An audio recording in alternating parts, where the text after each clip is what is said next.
Good evening. I think ads just finished, so let's get on with this. Todd, GG on getting first, and GG on getting your bamboo. Yeah. Congratulations. Hope that your day is going well. And Love Glutton, you as well. Congrats on getting your bamboo. Hope everybody's time zone is going well. I'm exhausted.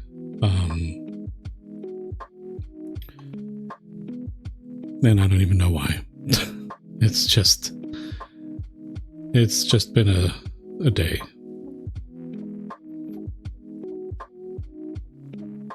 But yeah, so hope everything's going well. Couple quick things.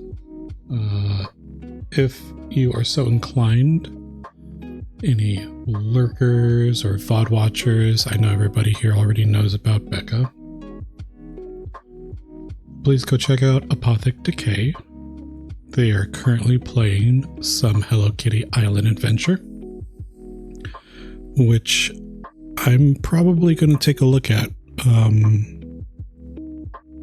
some point. Like I started playing it on my phone last night.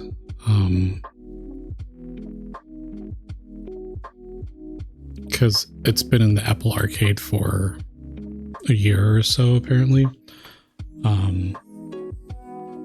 And according to people who've played it, they say that it's no different than the Steam version. So I tried it out on my phone last night, and it seemed like it was good. I didn't get too far in it, though.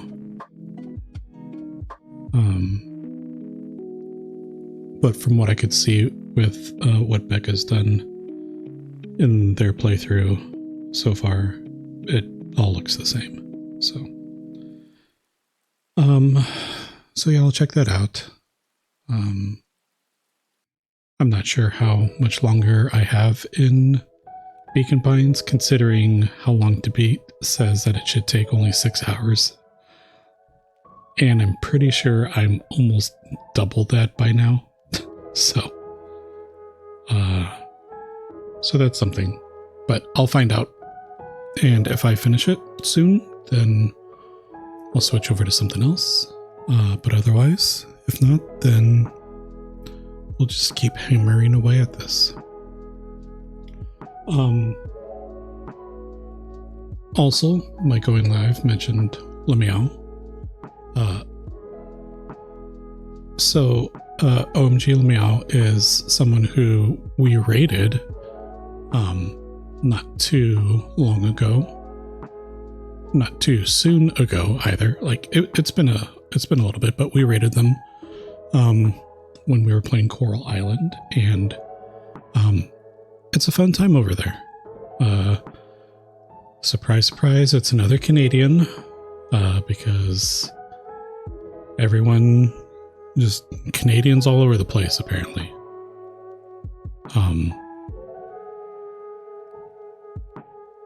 Hey, Love Glutton. So yeah. But right now she's playing some Coral Island. And she also just recovered, sort of, from being sick, so she hasn't streamed for about a week or so. But it's good times over there. And yeah. So with that, let's go ahead and get into it.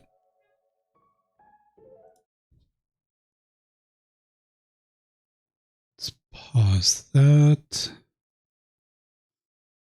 I think that's good. Let me turn my volume up here now.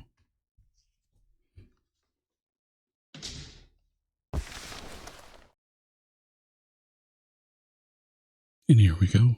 Every step taking him further away from everyone and everything he knew, and closer to destiny.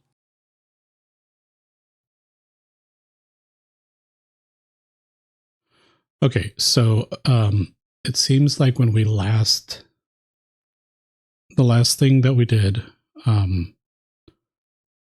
so short-ish. I'll try to make this a short recap.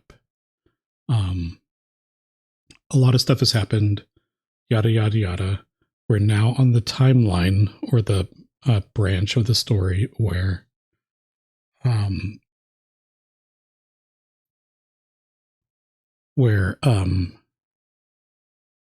way long ago when Luca and Iggy were at the treehouse, we had one version of the story where it seemed like all the clipboards just took care of them.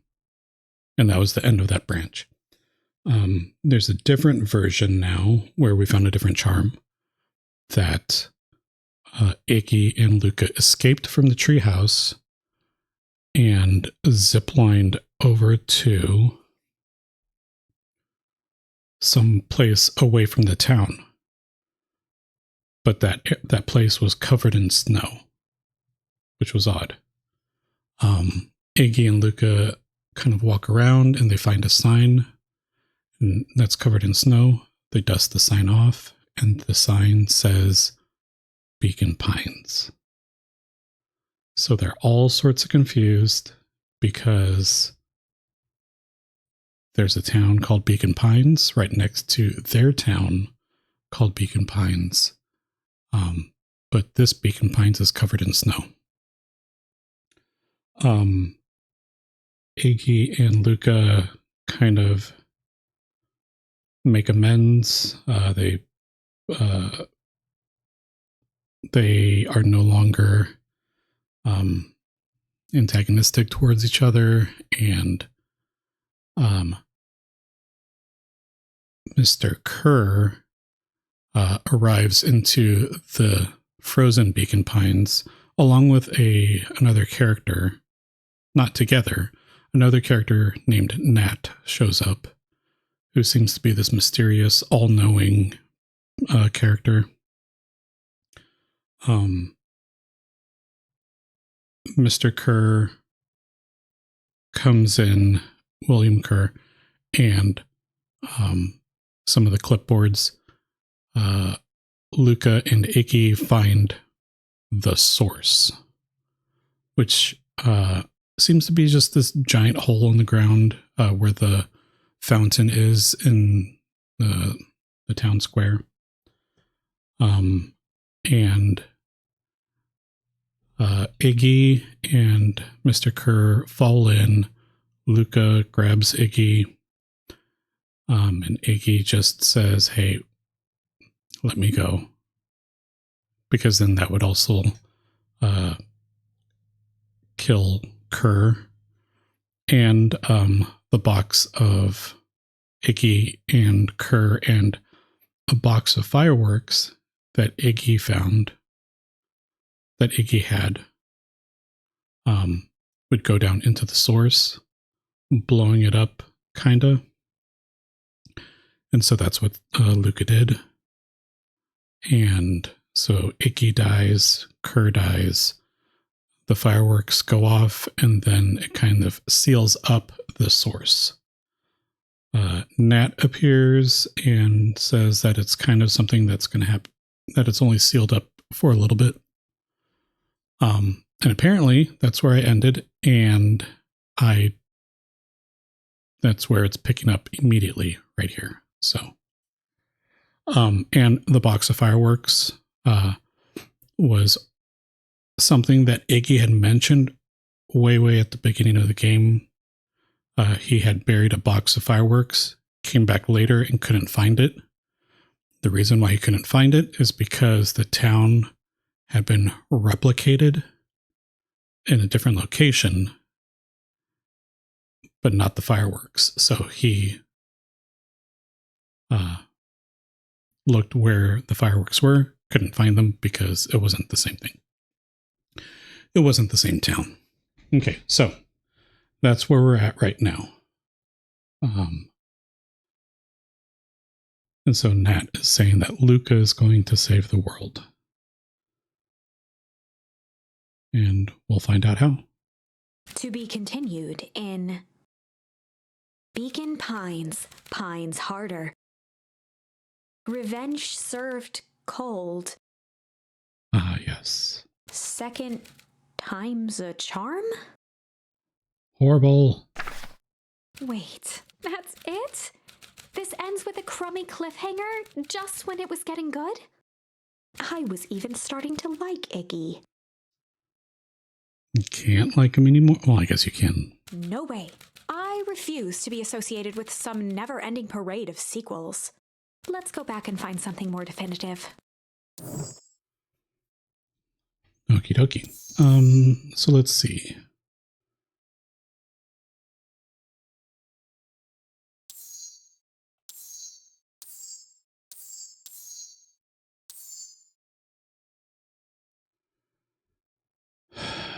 We could redo this. So it's a whole thing right there. We can see Iggy and Kerr in the hole, Luca hanging on. Iggy was saying, just let me go, and Luca accepted it. We could try to refuse and see what happens. Or we can switch it up and we can go all the way back to the interrogation, which I think I'm going to. Because that was kind of funny. And we get a little bit more Rollo. Rollo's a homie. And we'll try something different. They'd run the classic good cop. Sly cop. Let's try that. Good cop, chill cop. Let's try sly. They'd run the classic good cop, sly cop interrogation. Luca and Rollo ducked behind a barrel, leaving Beck to her task. With a few crisp snaps, she roused Mr. Tolliver.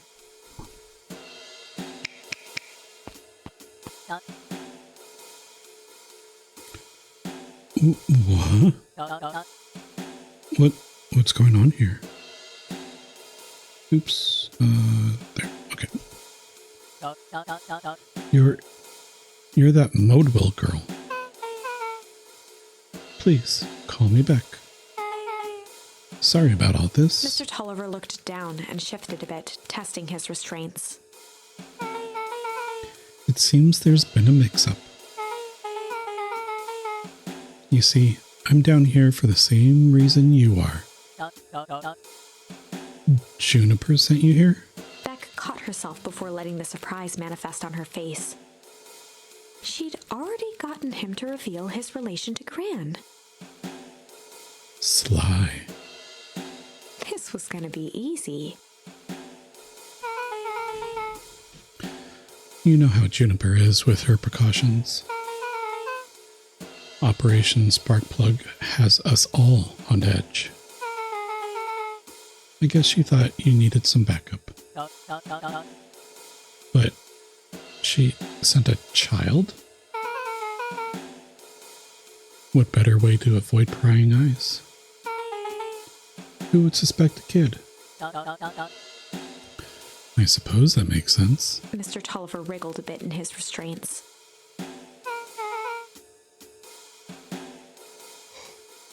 Oh, I'm so sorry. Beck quickly removed the ropes. That had to be uncomfortable. A little, yeah. But you understand. We never know who to trust in this town. Mr. Tolliver rubbed the growing knot on his forehead. Very true. So it turns out we're both here too. Beck twirled her hand, as if to prompt Mr. Tolliver to finish her thought. Destroy the evidence. Beck shook her head and clicked her tongue.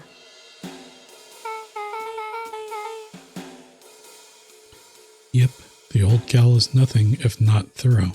Mr. Tolliver let out an amused huff in agreement. She sure is. Can't blame her, though. If anyone were to find out that we're going to destroy the source, well, we both know how bad that might be. No one will know anything once I finish cleaning things up down here. Beck was on a roll now, playing Mr. Tolliver like a fiddle. You're sure you can finish this up on your own? Juniper trusted me for a reason. You can leave the rest to me. Good. There is one more loose end I'll go work on. Loose end? Oh, it's nothing really. The other day, I had the radio on while restocking the candy shelf. And wouldn't you know it, I intercepted an odd phrase in a perennial harvest transmission. Underground secrets. That's ominous. I think it might be a password, but Juniper dismissed it. Said it wasn't mission critical. What's the password for? We don't know. So we have a password and nowhere to put it. It's gotta mean something, right? Good thinking. You should probably go work that out. I've got this under control. That's a relief. Between you and me, this basement gives me the willies. Heading for the stairs, Mr. Tolliver hesitated and turned to Beck with a puzzled look. She grinned and gave him a peppy wave. With a shrug, he continued up the stairs, whistling a jaunty tune. You guys catch that? Sure did. This whole time, Mr. Tolliver has had a candy shelf. But all he ever sells us is apples. The horror. Beck blinked slowly in disappointment. The password, Rollo. Well, sure. But once things are back to normal, I'll be having a word with Mr. Tolliver about that candy shelf. Fine. In the meantime, I've got an idea. She turned to the table and began tearing small scraps of paper.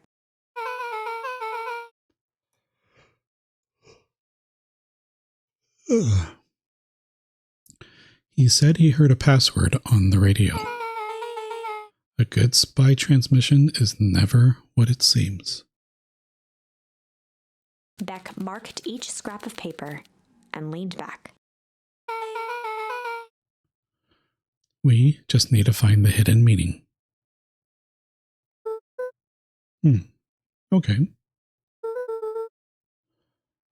What's another word for underground? Buried? Covered? Could it be a cover-up? Maybe it's one of those each letter is a number thingies. So U would be 21. N would be 14. D would be 4. Oh, it's an anagram. Nuncreed's drugstore. What? Just underground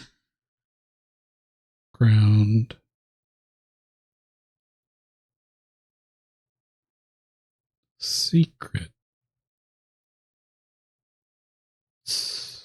Luca and Beck looked at Rollo with amazement. Rollo, that was incredible. Well, it's either that or Kren's Nude Rug Store.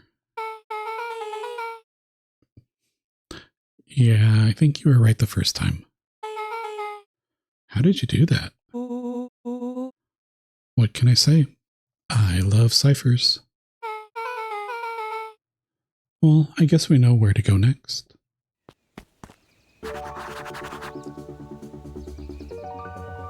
Investigate Creed's Nude Rug Store.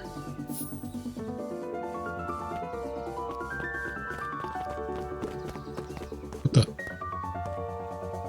Whoa, check me out. I did not know I could just lean there. Where else can I lean?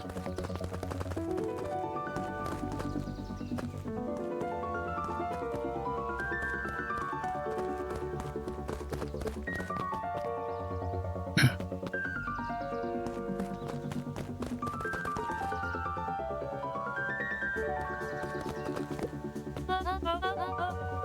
You scared me half to death. Sorry. You kids haven't seen Mr. Tolliver around, have you? Nope. He's got me waiting around like the last slice of pie. I swear, that man would be late to his own funeral.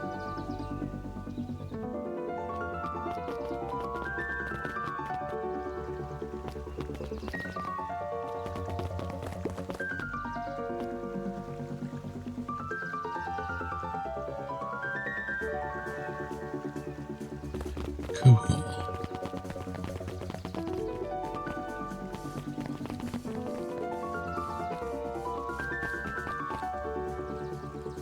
Wow. You're late, Augustus. Sorry, sister. Was caught up with work. Work? You? I had a few more details to lock down for the festival. Oh. What do you have to report? What is this Insipid Town Festival really about? Gus looked around nervously. I think Mr. Kerr really does just want to do something good for the town. He's actually a pretty nice guy. You should spend some time with him. I didn't pull strings installing you as mayor so you could make friends. Your job is to help me figure out what Kerr and Perennial Harvest's true intentions are with this town. We have a responsibility. This is our father's town. Was.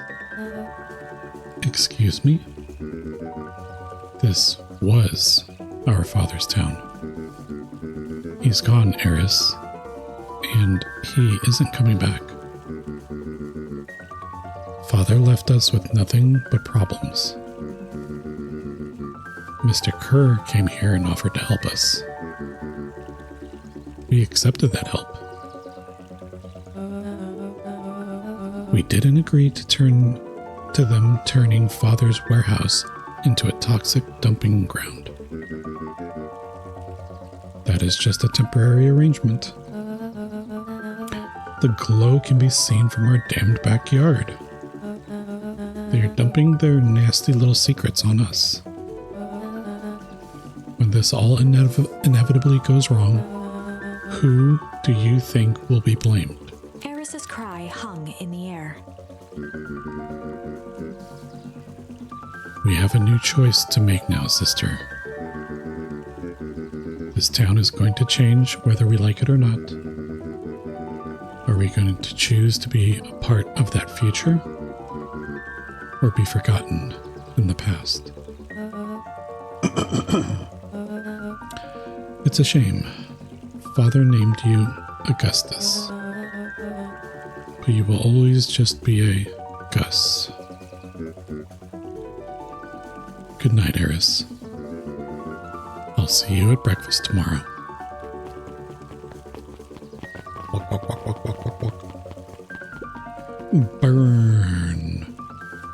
It's getting late, children.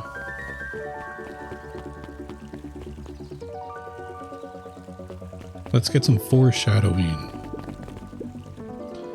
Knowledge, he spat with a sneer. There exists a gulf between knowing something and being able to do a damn thing about it.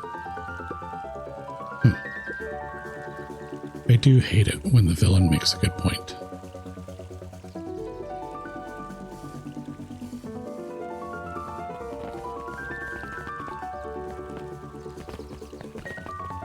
Bushcat. GG's on getting your noms. Well, you'd better get the nun crates. Alright. Let's go. You love that lady that's just reading and foreshadowing everything? Yeah.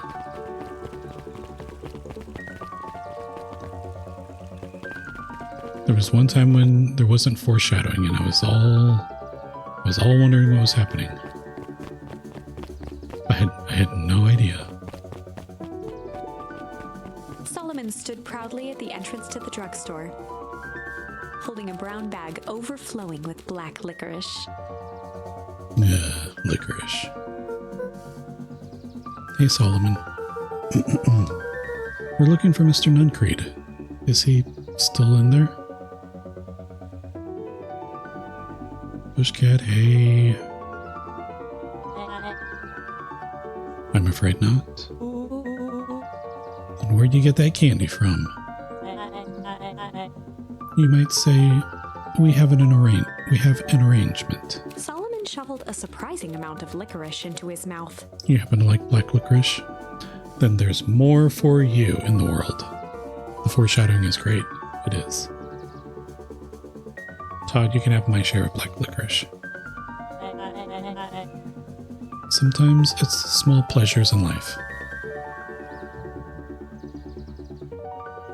What is a surprising amount of licorice? Deal.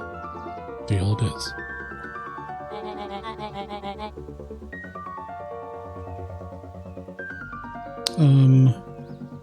For me, a surprising amount of licorice would be any amount. I'm just not a fan of licorice, but that won't stop me from just grabbing a thing if it's just sitting there. I'll eat one and then I'll be like, meh. What was I thinking? Though we may not always have family to rely on, licorice has never let me down. Fair point. 3 out of 3, Todd. GG. Well, I can't say licorice would be my first choice. But whatever floats your boat.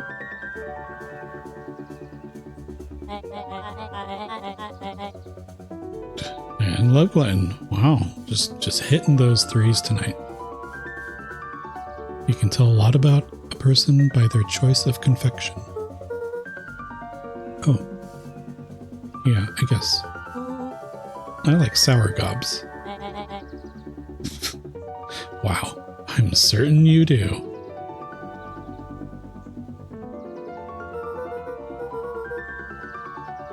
I always wondered why Mr. Nuncreed keeps licorice in stock. You must eat enough of it to make it worthwhile. There are many ways to earn loyalty. But for some, it's as easy as cold, hard cash.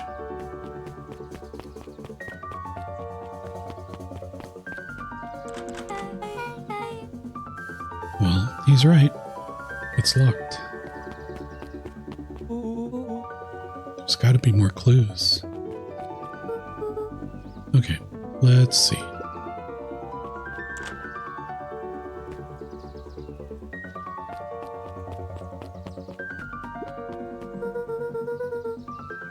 Have you ever seen anyone actually use this thing?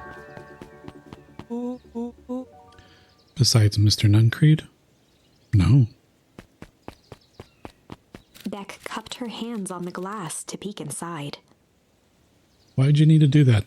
There's a light coming from the inside. You should be able to see right in. That is not a normal phone booth. When was the last time anybody has seen a phone booth? It's been a while. It's got like a blinky keypad. Why would there be a blinky keypad? Kren's new drugstore. Kren's new drugstore. I mean, underground secrets. Oh, freaking Rollo. The password. Beck flung open the door and they all squeezed in.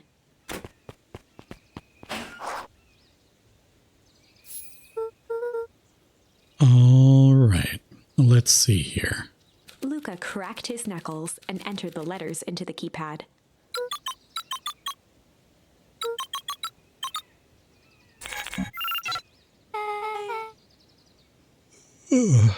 Sounds like that did something. Great. Now what? I guess we... The phone booth dropped loose from its shell. Without even the space to panic, they closed their eyes, held their breath, and accepted their fate. Suddenly, the chaotic descent slowed to an effortless landing. It was unclear where they ended up, but at least it was solid ground. The air was stagnant and smelled vaguely of chlorine. I knew it.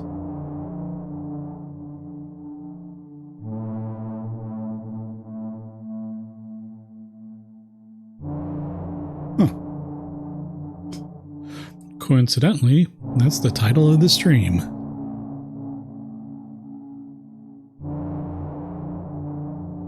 But I was saying I knew it for a different reason. Just that Mr. Kerr was bad or something. I don't know. You knew that there was a secret hub full of strange tubes under the phone booth? Oh, I have to sneeze.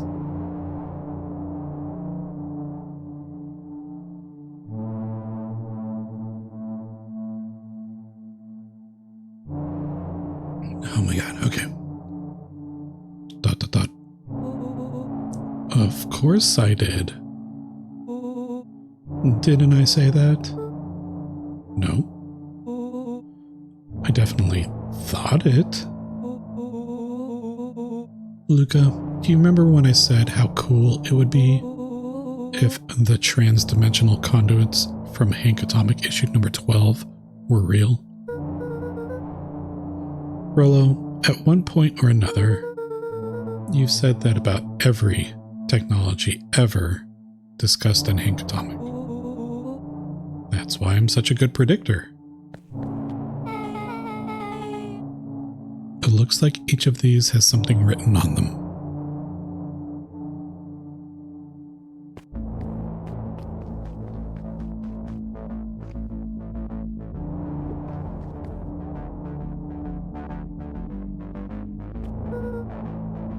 Mining Operations Alpha. You guys have mines here? Not that I know of. This town is all farms and fertilizer. And a series of tubes. Pa always says you can only trust a miner up to the point when they hit gold. Not sure how that wisdom applies in this exact situation. That's the thing about Pa. You don't always realize what he means until it's too late. Brian, GG's not getting your bamboo. Thanks for swinging by. Perennial Harvest Main Office. That's where my mom works. Brian, hi. Everybody please go check out Brian. How did Tales of Symphonia treat you?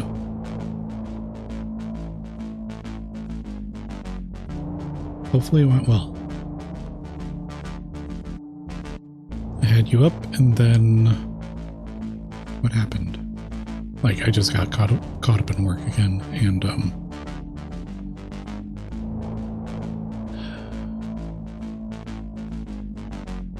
there was something specific that is standing out that I remember, but I don't remember exactly what it was.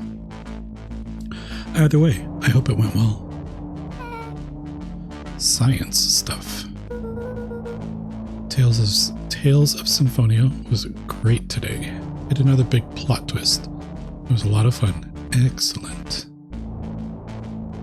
Those are the best kinds of twists. The big plot ones.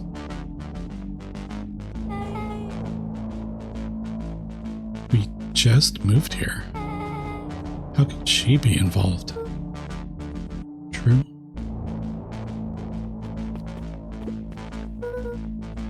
Valentine Fertilizer Warehouse.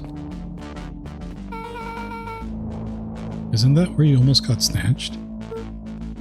Yeah. Why would Perennial Harvest have a tube going to the old Valentine place? This is starting to feel like something big.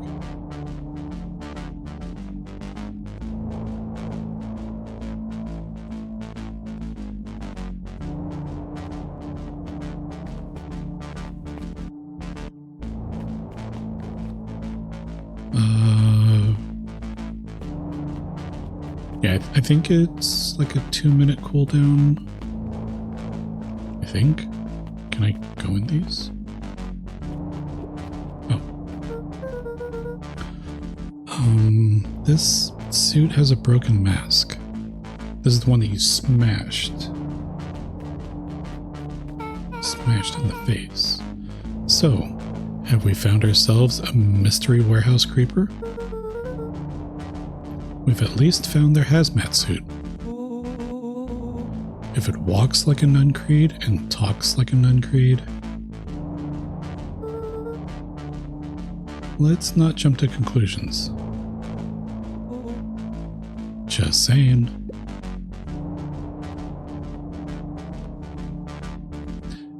Image maximum, really?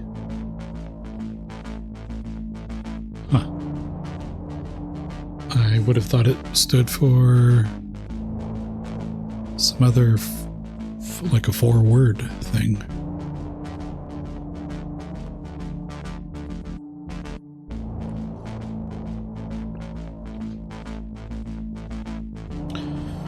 That just sounded too ridiculous.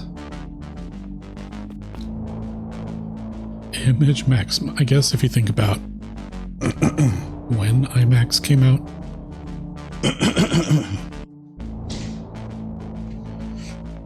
I guess it's not super duper ridiculous. I don't know. What do I know? I'm just a little goat boy. Or a deer. What am I? Reindeer. That's a lot of buttons. Stand aside, Earthlings. I've read enough Hank Atomic to know my way around sci-fi tech. Rollo's hands hovered over the field of blinking buttons. Eeny, miny, dang it, Rollo, no.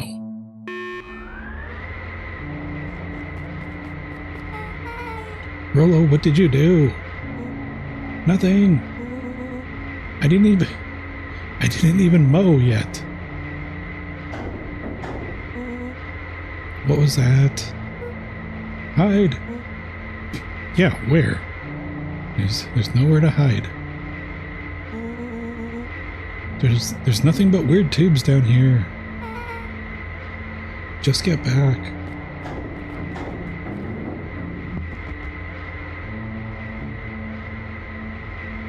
Shit. Shit. Shit. Awesome. Oh my god, Rollo's amazing. Awesome.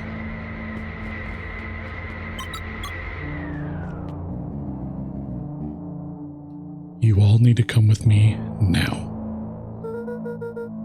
We aren't going anywhere with you. Not until we get some answers. Mr. Underground Secrets. I told them it was an absurd password. But they love anything that makes them feel clever. They who?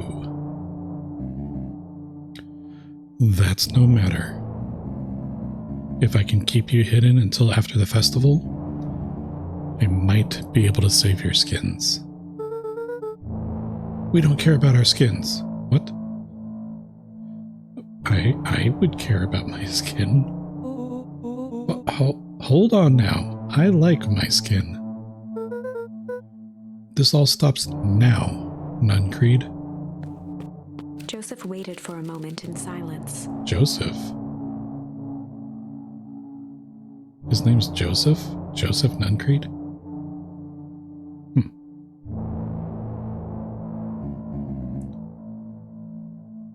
You sound just like him. Who? Your dad. Walt. You don't get to talk about my dad. You know, your father and I were friends back before. He gestured toward the strange tubes. All of this. That's a lie. It's true. I used to bounce you on my knee. What happened? Same thing that always happens. Reality, complications, life. We were a team, Walt and I. An idealistic doctor and a bright-eyed pharmacist. Both hell-bent on helping folks. So you were his sidekick? No. We were partners. He helped the patients and I helped him. Yep, total sidekick. Nuncreed let out a growl of a sigh. Luca, I need you to know this. I need someone to know this. One day, Sharper Valentine comes to us. Says he's got an opportunity. He'd found something he didn't quite understand. And he was willing to pay us both handsomely to help him understand it. And my dad said no. Your father and I both believed in helping people. Oof, Todd.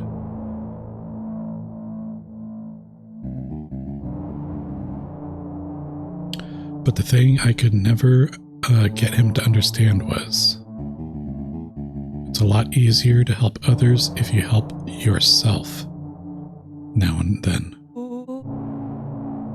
Classic sidekick into villain plotline. Walt loved being righteous almost more than he loved his family. He was wrong about one thing, though. When he begged me not to take Valentine's offer, he said, Joseph, if a person says yes one more time to Sharper Valentine, he'll make sure they keep on saying yes to him until the day he's dead and gone. He shook his head wistfully. Enjoy your lurk, Blish Cat. Thank you for stopping by. And I hope that your time zone, the rest of it, goes well. Sharper's long gone, but he's still got me saying yes. Is there a point to the sob story? Not really, no. Just an old man trying to delay what needs doing. Nuncreed took a menacing step towards the children. I tried to keep you safe. I tried to keep you and Juniper out of this. But you forced my hand. Luca began to laugh. What? You really don't know? My Gran isn't out of this. She's been scheming right under your nose. Juniper? Seems like she's planning on crashing the town's party. She's going to disrupt the festival? Why would she? The color drained from Nuncreed's face. How does she know? Apparently, she knows a lot of things. What? Let's just say this isn't the only underground lair we've busted into today. And honestly, hers was way cooler. She's got maps and explosives and bad intentions, big man. Nuncreed grabbed Luca by the shoulders. His eyes were frantic. You need to tell me what she's going to do right now. She doesn't understand what it is she's messing with. Tell me now. She's in danger, boy. I don't know. She had a map with a mark on the fountain in town square. The fountain? But why would... A jolt of realization struck Mr. Nuncreed. She knows about the source? What the heck is the source? If she tries to destroy the source, it could catalyze and... Dear God, she's going to freeze us all.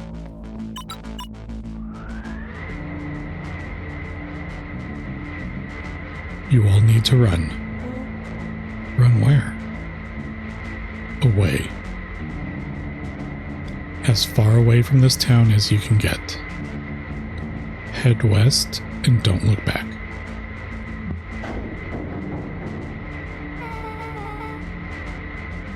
That did not go how I expected. So... we're totally following him, right? Totally. See you on the other side. You good? Yep. I love this town.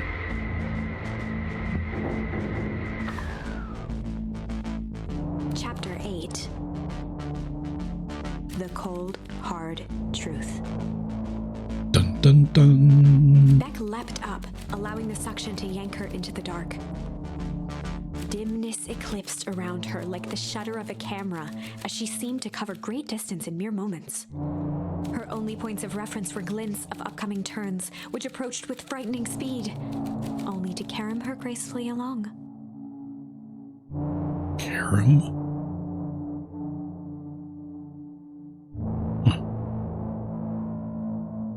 She heard the tinny, distant echoes of Rollo's glee. Whee! Once she stopped fighting against it, the ride was impossibly smooth. Then, all of a sudden, as if minutes had passed in an instant, light blazed into view.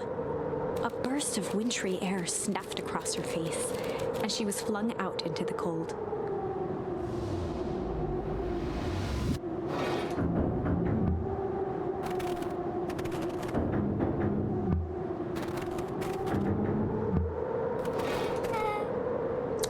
That was intense? Yeah. I think I might parted with some fluids in there.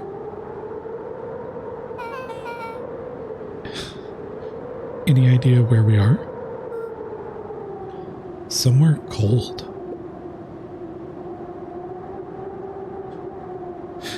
Doesn't look like it got on any of us. It didn't feel like we traveled that far. So where did it all go? Where did it all go? This place sucks. Why would anyone even want to blow up anything out here? Only one way to find out, I suppose. We've got to catch up to Nuncreed. I think he went this way.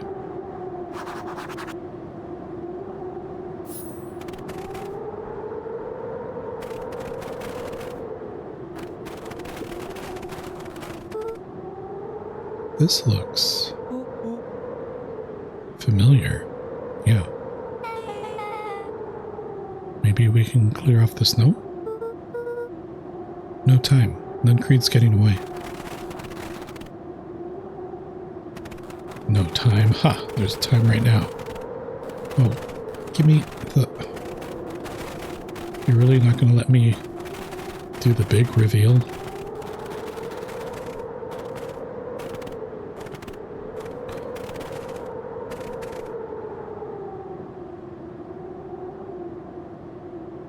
Ads are starting soon.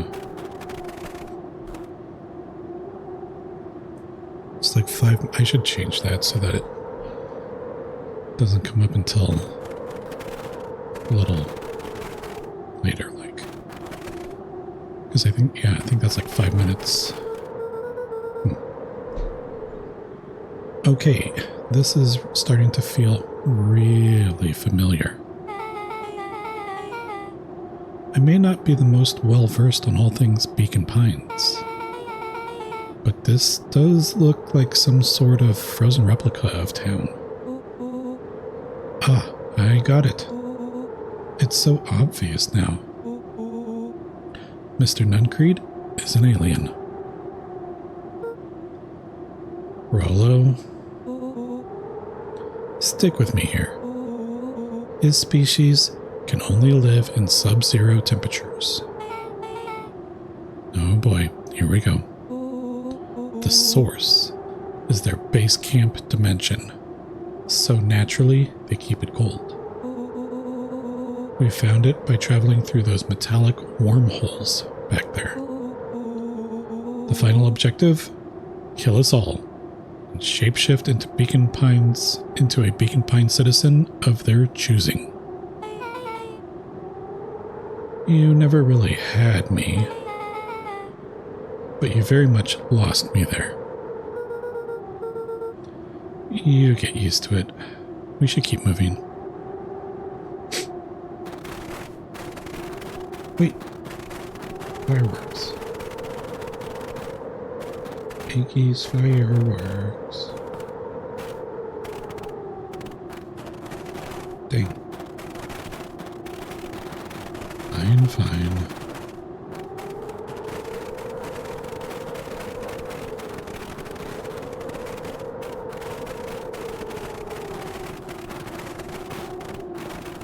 I like that. Oh my gosh. No, not another 0. I should change the way that's phrased. You won 0. As they rounded the corner to the frozen town square, they spotted Mr. Nuncreed inching cautiously toward a pit at its center. Oh no, there's Gran. He held his arms out gingerly, as if approaching a beast in the wild. Upon closing the distance, Luca recognized what Nuncreed was after. Gran stood confidently at the edge, one arm outstretched over the abyss. Nearby, a wheelbarrow had been emptied out. She held a lit torch, which flickered in the bitter wind. Are there explosives down there? This is why I should never gamble. But at least you'll get some coins back over time.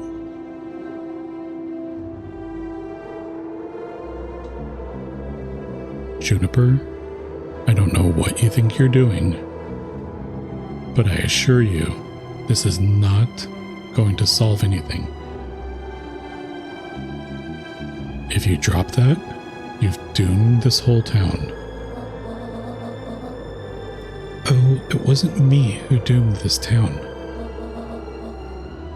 I've been watching you, Joseph. I know what you've done.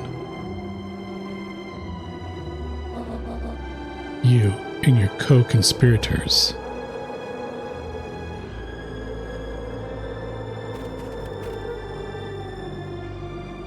Gran?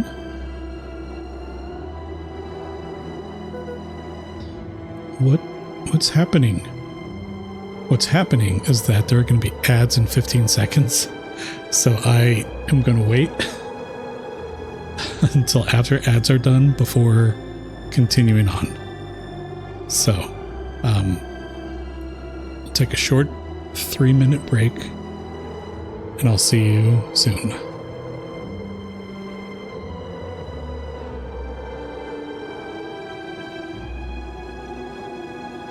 Like now.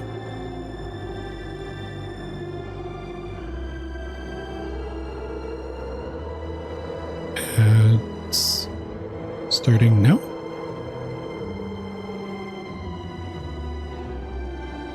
Go ads, go.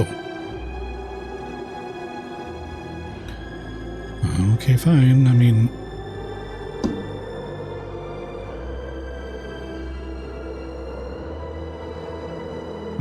I'll do one more thing.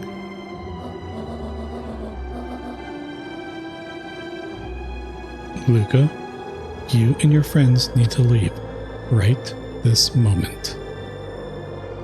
Okay, there we go. All right.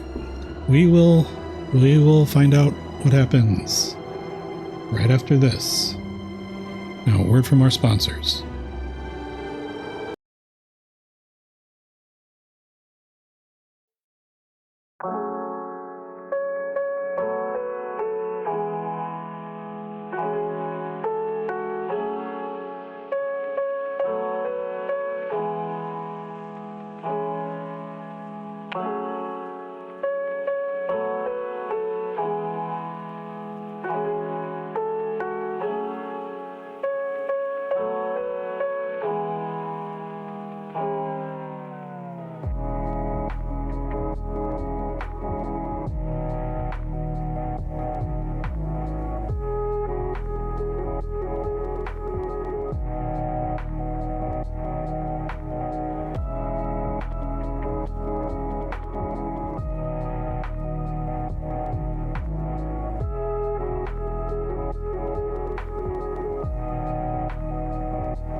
And we're back.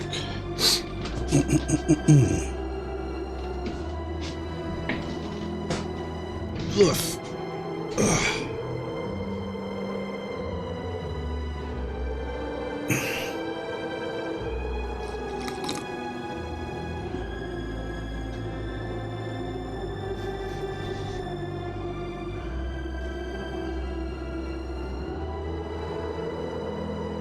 Alright, so we got the emotional music right now, which means that something emotional is about to happen.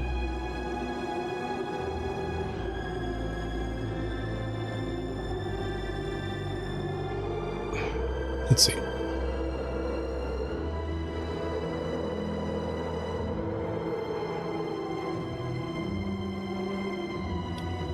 Luca, you and your friends need to leave right this moment.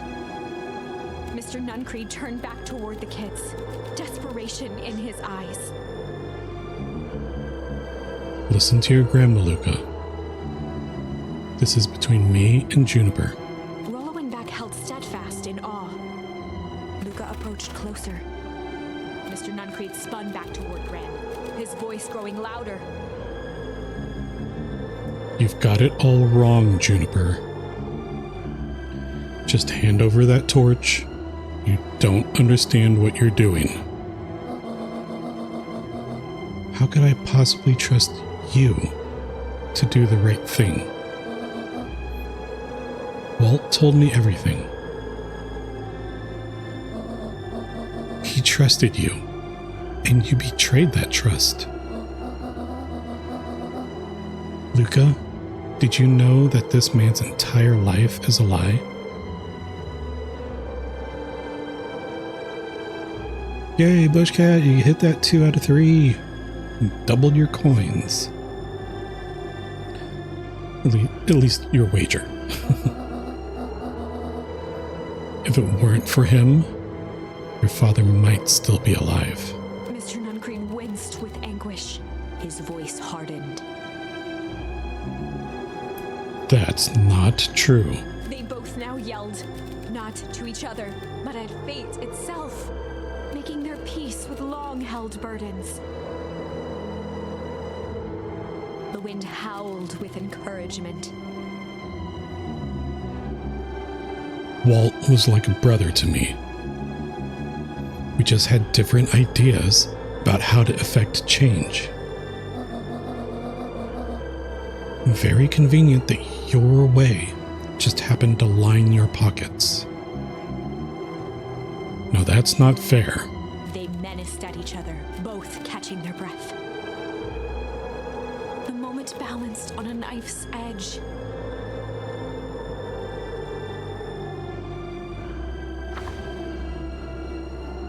Amid a blur of emotions and memories, Luca's mind flooded with questions. The wind calmed, as if to give him the stage.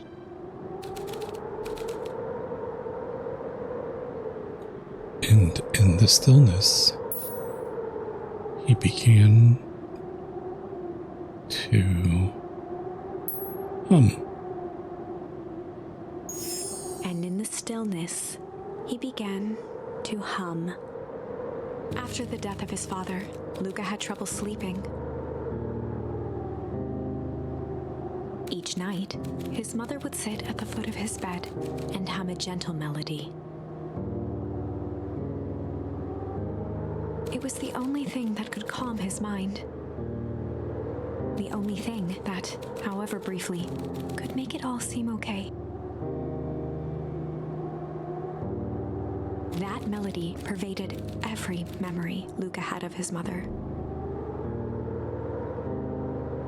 Shivering in the raw snow, he began to hum it out loud.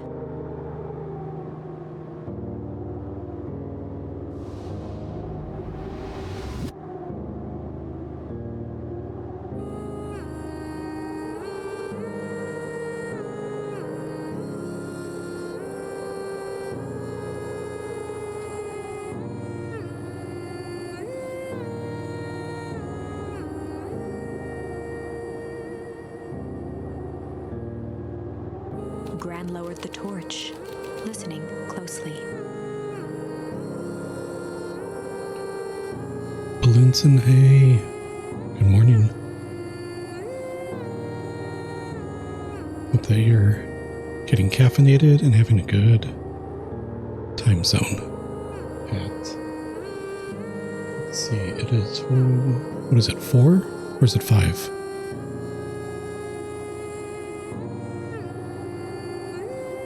Either way, happy time zone. As recognition slowly set in, her heart sank. Those countless nights of consolation, the incomparable loss they shared together. She let the torch fall to the snow and sizzle out.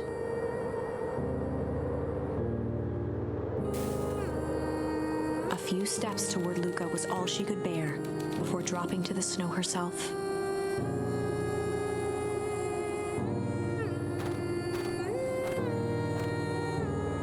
Through a flood of tears, she began to hum along, note for note.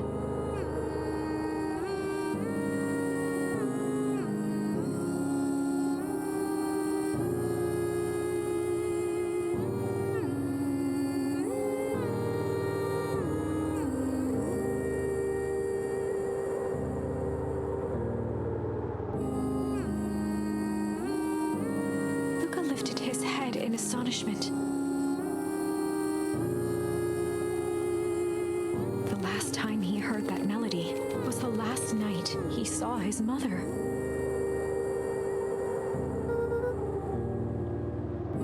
How do you know? I'm so sorry, my little buckaroo. Buckaroo. The only people who call me that are my dad and your mother. Luca blinked through blurry, watery eyes, trying to see more clearly. He could just make out the impression of a familiar face. He peered across the snowscape at the woman on her knees. Something about her was undeniably his mother. Only smaller, older, changed.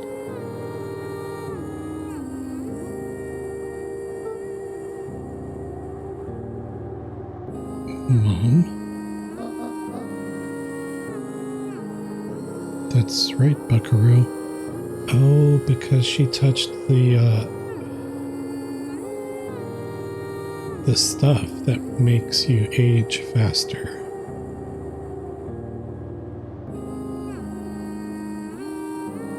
Boom, mind blown. Mom? Plot twist. Luca sprinted as fast as he could toward his mother. They held each other close, and the cold retreated from their bodies.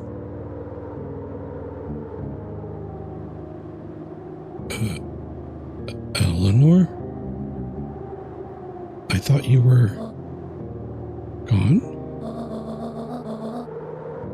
You should have known I would never abandon my son. Eleanor looked down at Luca, tightening her embrace in an appeal for forgiveness. How? You're a smart man, Joseph. I thought you'd have pieced it together by now. You were exposed. Mom, I don't understand any of this. What happened to you? Where did you go? Why did you leave me? I never left you. I was always right here, Luca. Why did you lie to me? It tore me up, Luca. But I did it to keep you safe. I thought that getting answers would help us both move on. But the more I discovered, the more I realized the danger we were in. Until perennial harvest was stopped, it was better if everyone thought I was gone. You could have trusted me. These are bad people, Luca.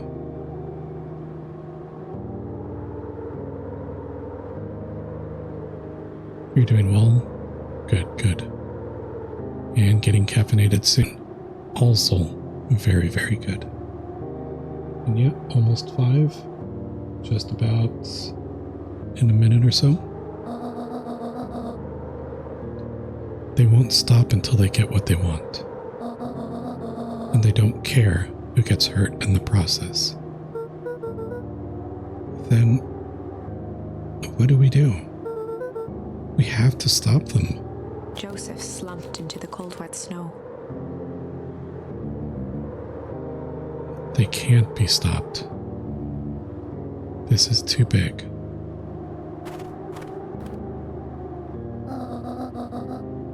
I tried beating them at their own game. I'm done fighting fire with fire. For the first time in a long time, her voice felt like her own again. No more lies. You see now, there's a better way to stop perennial harvest.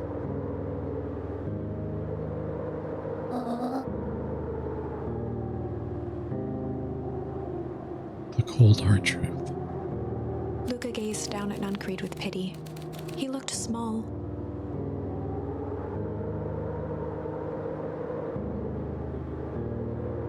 Joseph stared into the snow, as if searching it for answers.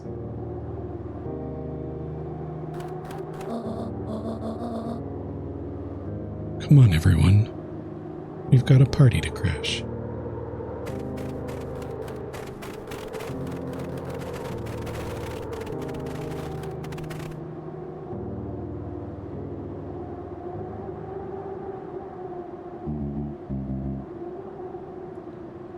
You don't understand. He always wins. Chapter 9. That was a good twist, I will say. So for some reason, I didn't pick up on that, but that makes total sense. Because I guess the couple times that we've seen something like that, where someone or something is exposed to that liquid, it wasn't kind of uniform. It was like part of Iggy's face, or it was some of Beck's hair. But somehow Luca's mom got exposed evenly, or, in such a way that it just made her look uniformly older.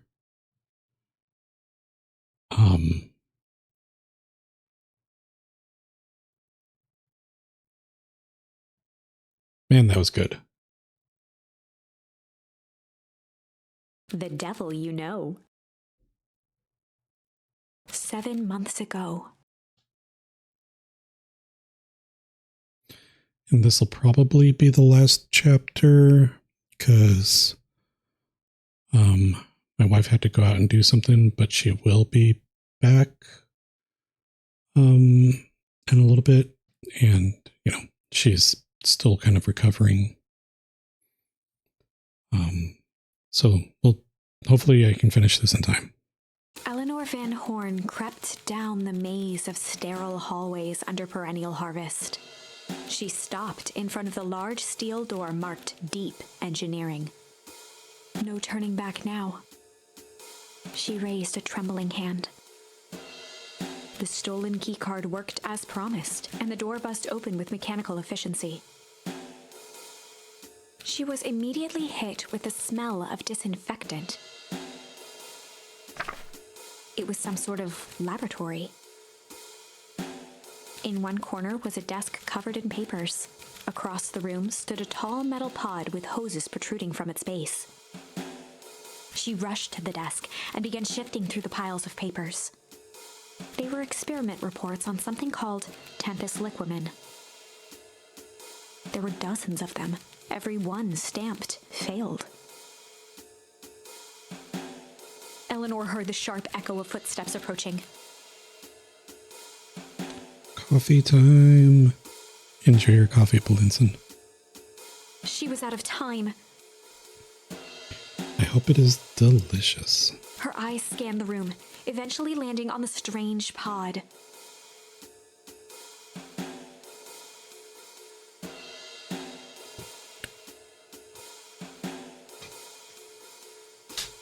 Muttering a curse under her breath, she dashed over and dove inside.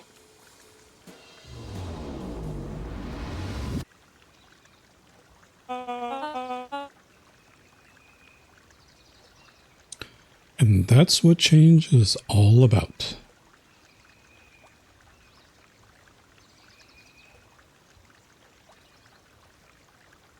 This wasn't 7 months ago. Wait, what?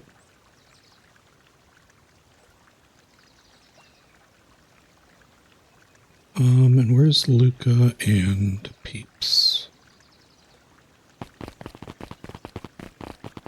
Oh, there.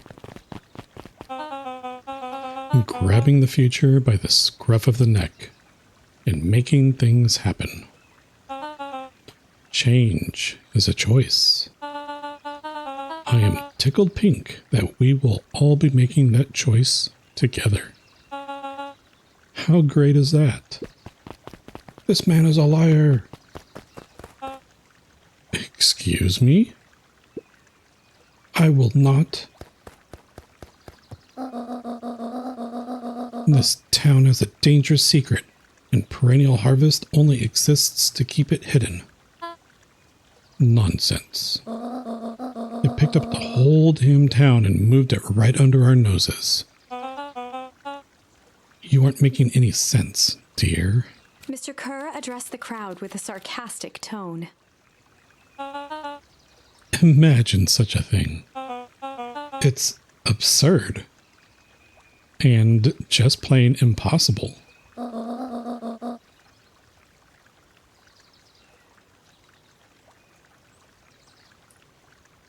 All the emotes. Love it.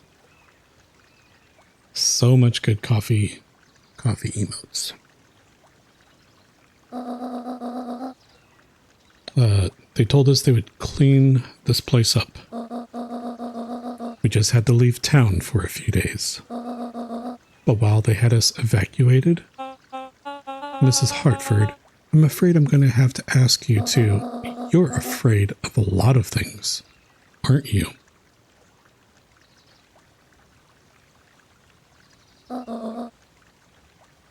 You sniveling little worm.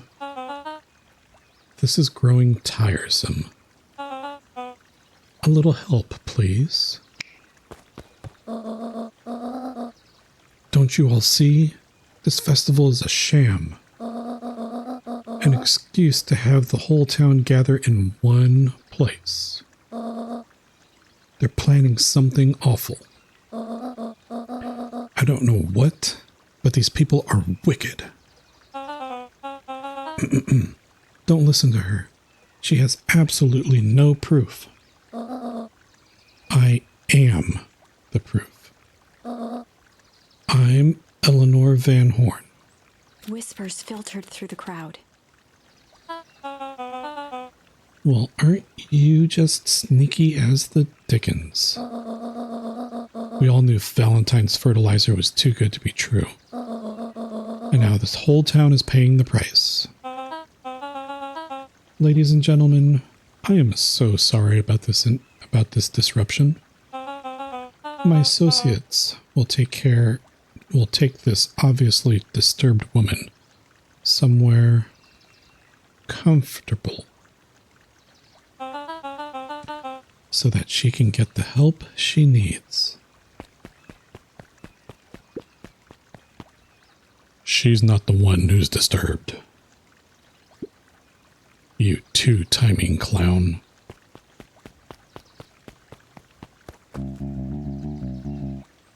You all know there's something wrong with this town. was just easier to look the other way. The truth is,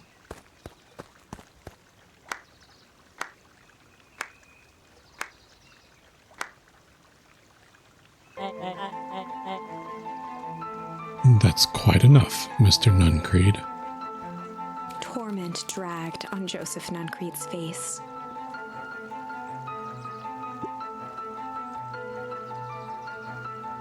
Dot, dot, dot. Yes, sir. Take them away. No. I want them to see this.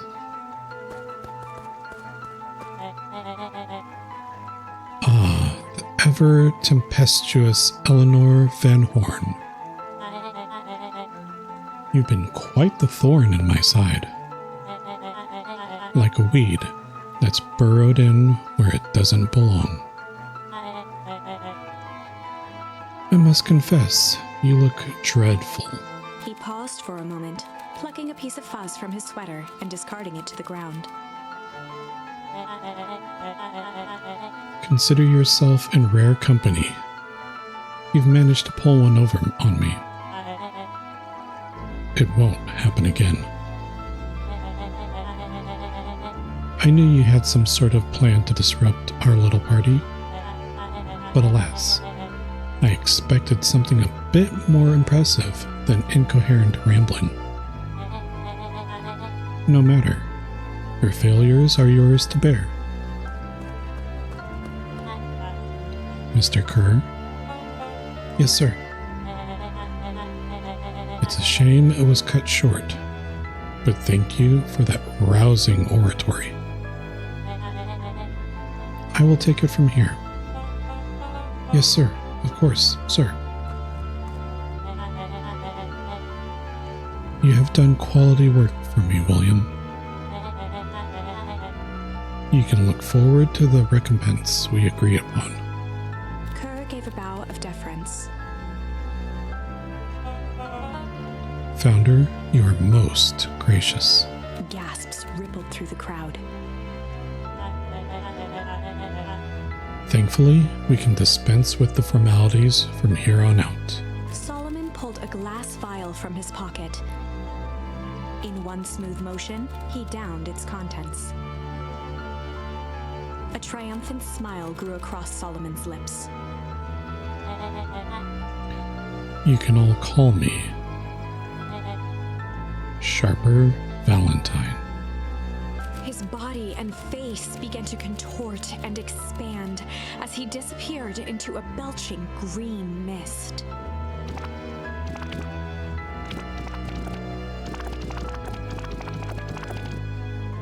A hushed horror gripped the crowd.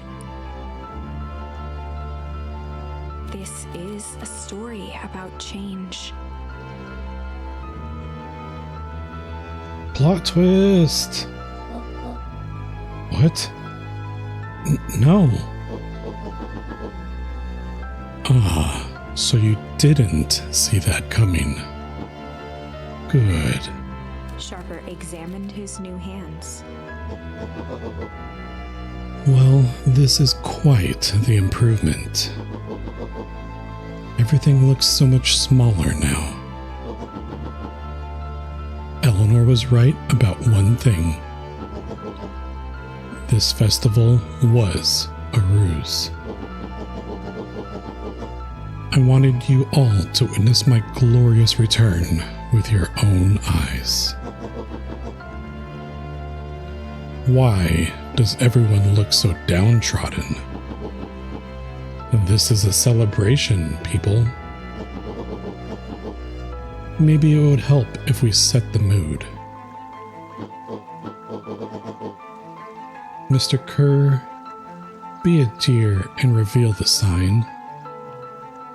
You love how his child's sweater turned into a suit and tie as well. It's kind of like when the Hulk gets mad. Or when Bruce Banner turns into the Hulk. Somehow his pants are magically still A-okay.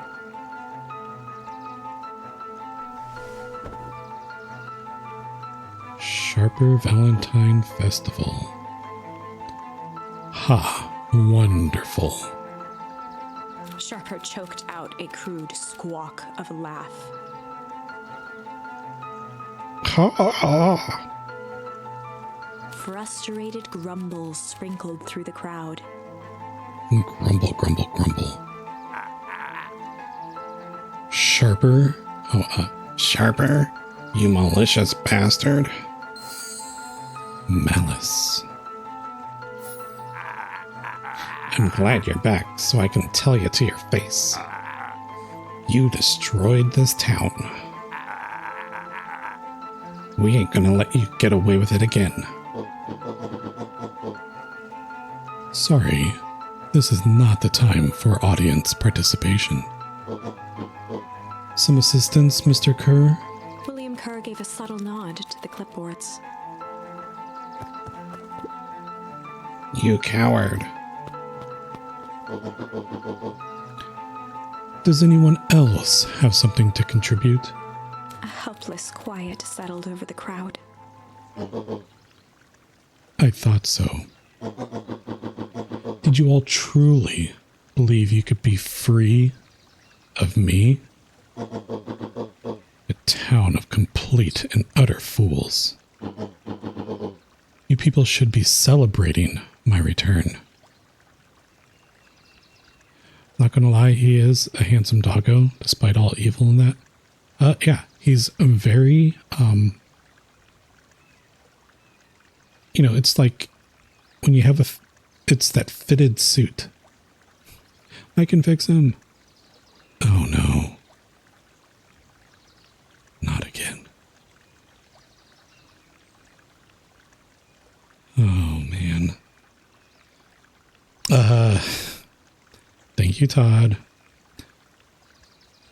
I think it's that suit just, it looks good. And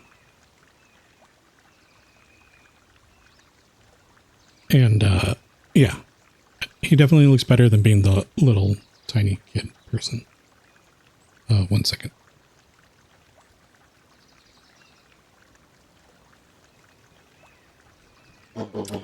You're clearly lost without me. And that leads me nicely to my children. Daddy? I gave you both the greatest gift a parent can give. The opportunity to prove yourselves in my absence. Squandered. To say I'm disappointed would be an understatement. And you just love doggos. Yeah, definitely. I mean, I'm more of a cat person, but I'm allergic to both of them. So my story isn't nearly as sad as Hecky's. Because I did at least get to have cats for a little bit. But yeah, not anymore. But silence, Augustus. An adult is speaking. I don't know which is worse, a son who is completely hopeless, or a daughter with such potential who inevitably lets me down. So sorry to hear that. Yeah, it's sad. Had a dog growing up, had 2 cats, and then eventually got allergic to them when I hit my teens. I figured that being able to breathe was kind of important. So I toughed it out for those ones, for those pets, but after them, didn't get any more. Eris, you fail me with admirable consistency. Thankfully, I was counting on it this time.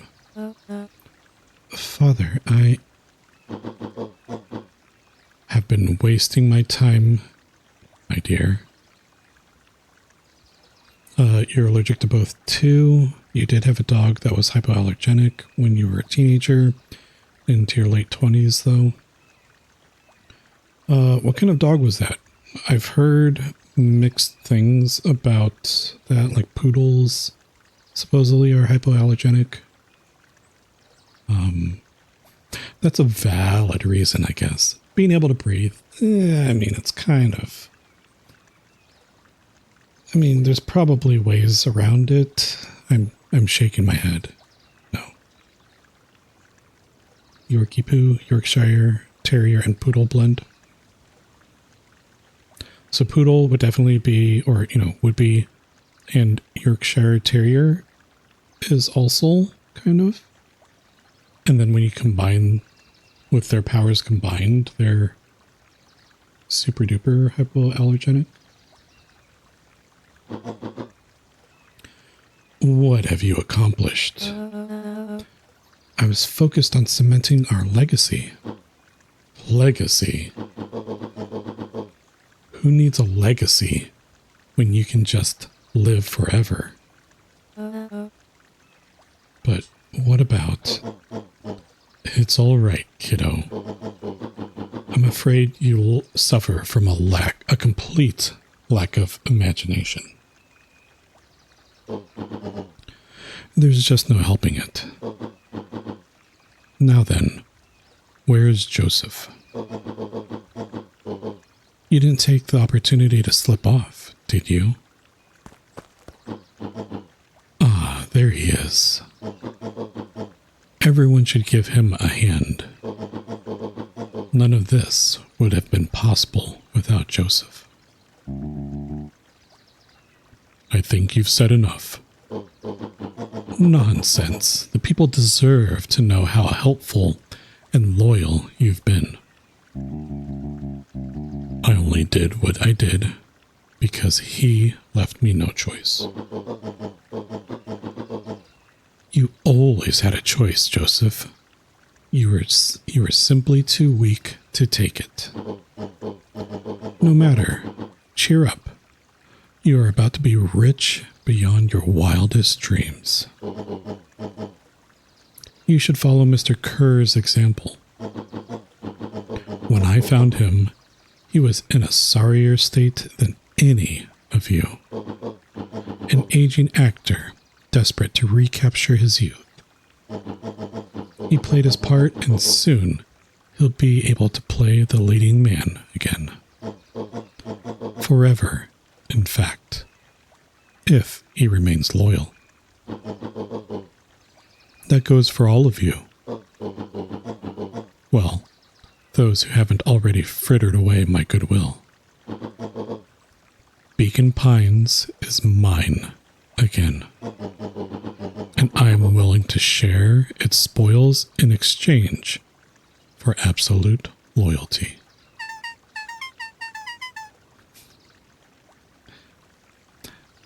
Are you saying William Kerr was never in charge of Perennial Harvest? Ha.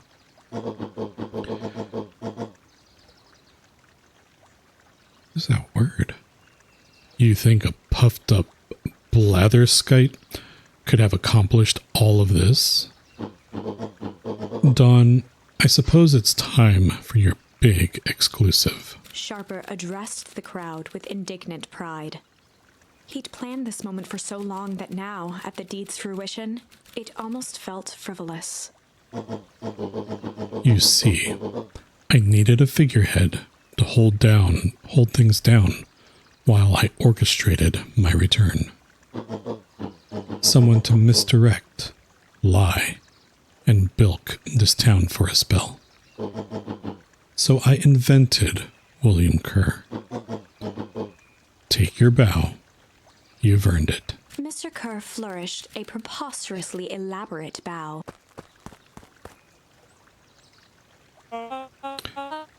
Patrick C. Montesquieu, thespian extraordinaire, at your service.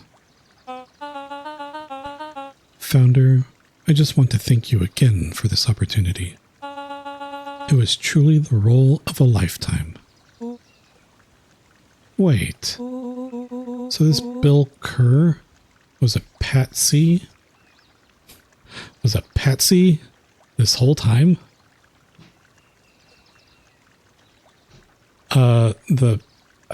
Montesquieu. Wasn't... I remember... it sounds familiar. Was it from one of the books in the library? Or...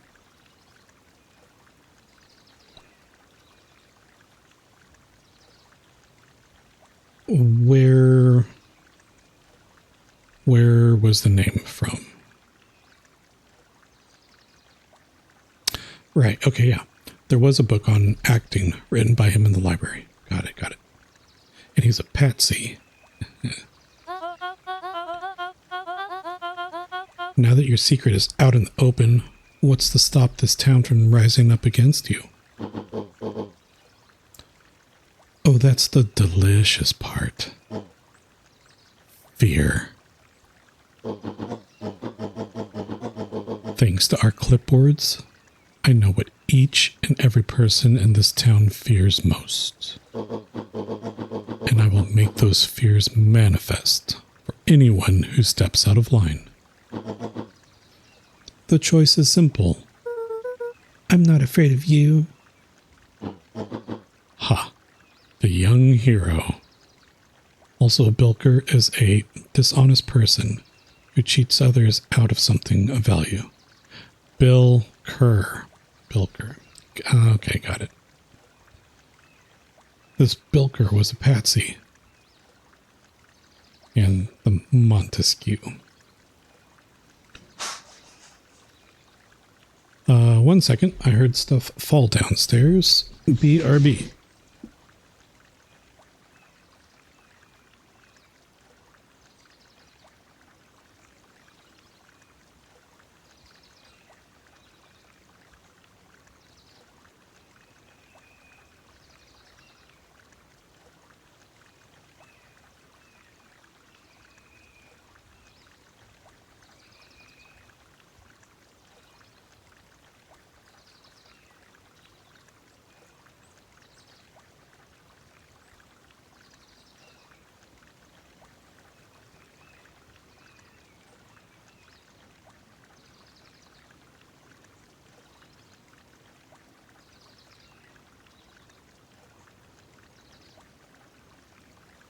Okay.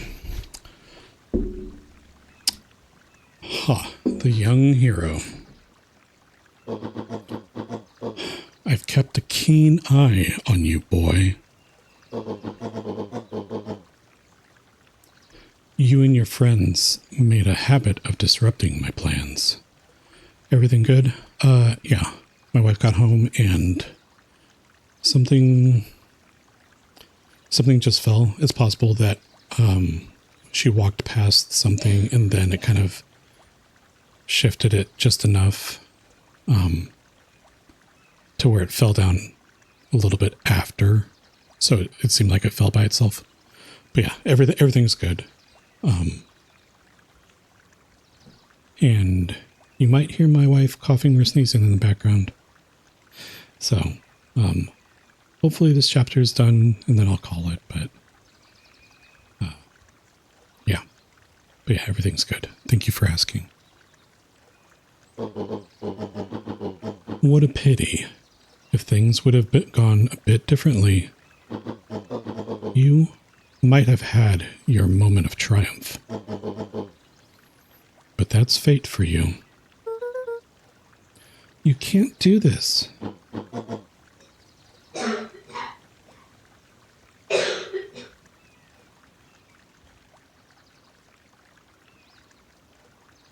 Oh, but I can. I have won.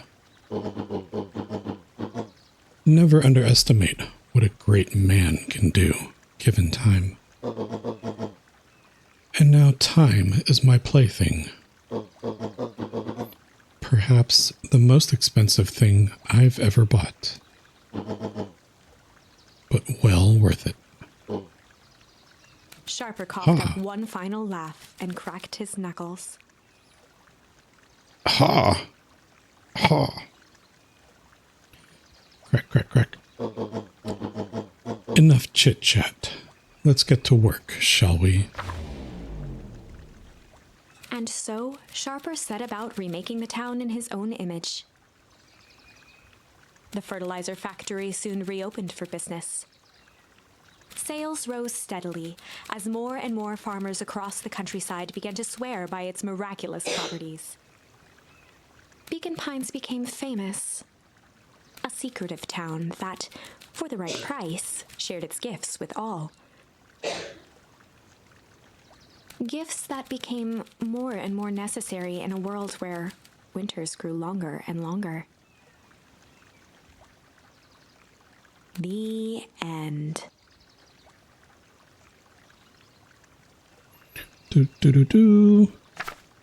This is wrong, but things are becoming clearer now. You can feel it, right? I can. We can't let Sharper win. He might just be the key to this whole thing. He probably is. Let's see.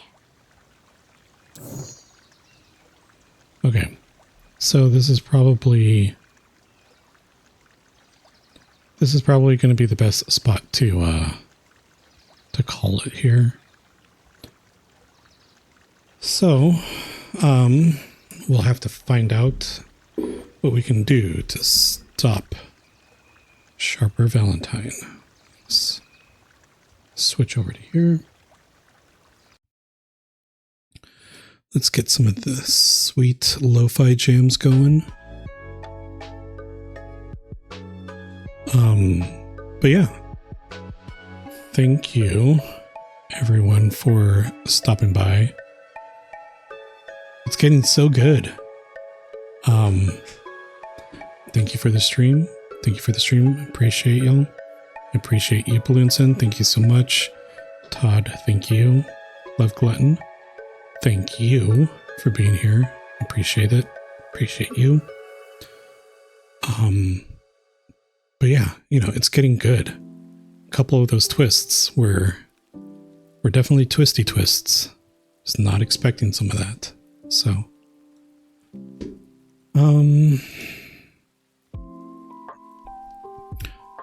let's see.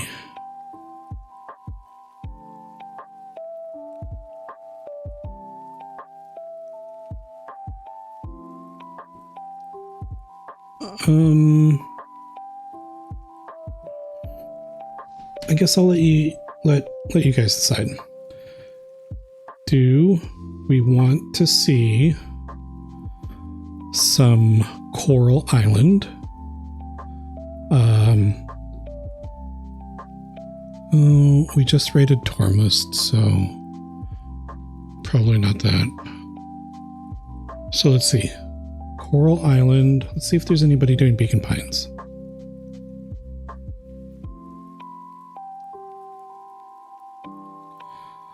Do we want to do Beacon Pines? There's one person, it seems. Or Coral Island. I'll let you guys pick.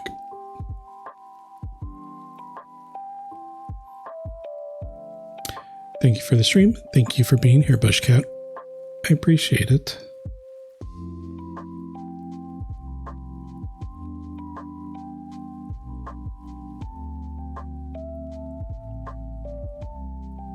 I am going. You're good with both? Okay. You said it. I'm good with both too.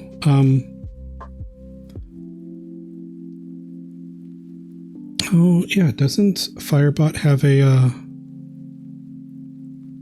I should look into that.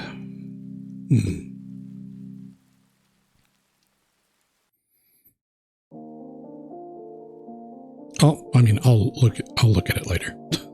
But yeah, let's go ahead and raid Lemiao. We can revisit the Coral Island, which is, you know, probably what I'll go back to, or maybe after this, whenever this is done. Like I mentioned at the beginning, I am interested in the Hello Kitty Island adventure. you can send the Firebot command you use. That'd be... I swear there's like a roll, isn't there? I could have sworn there was something there. But yeah, if you want to send something to me, I can take a look at that. But either way, thank you all for being here. Let's kick this right off over to Lumiao.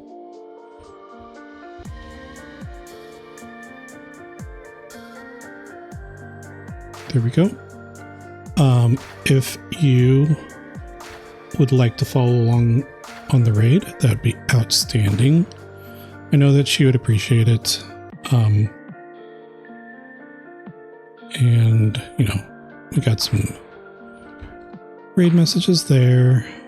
If you're subbed, you can do one of these two. And yeah, so thanks again so much, everybody, for being here. I'm not sure what the plans are for this weekend. If the wife and kiddo have Girl Scouts, then I will be doing stuff in the morning on Saturday. Otherwise, it'll just be whenever. So yeah, everybody take care. Have a good time zone. Have a good rest of the time between now and when I see you. And I will catch you all later. Bye.